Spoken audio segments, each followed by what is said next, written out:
Là, nous partons rencontrer. Ɗo hiɗen yewde fottugol e bambuɓe diɗɗal Sénégal ñande weetata tinodiral jeetataɓal timmode liddu Britania hiɗen andi hiɓe jeñi ko feƴƴiti fi tawtorede ɓe ngal tinodiral. Assister à cette rencontre.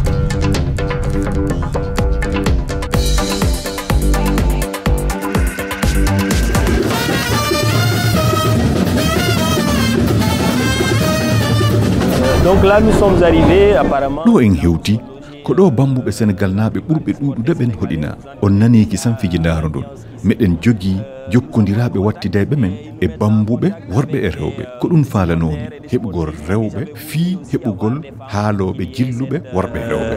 Cette homogénéité.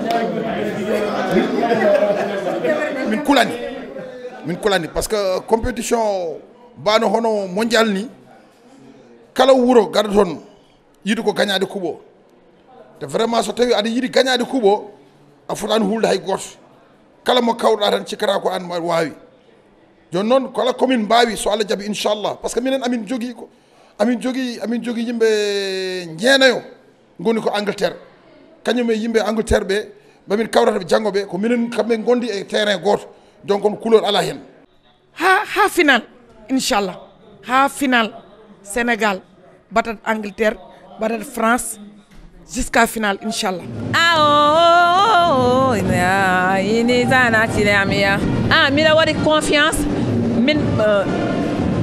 min jouat min gadat ngamri min wadat supporter min gagnat inchallah. Kalidou Markat et Famara.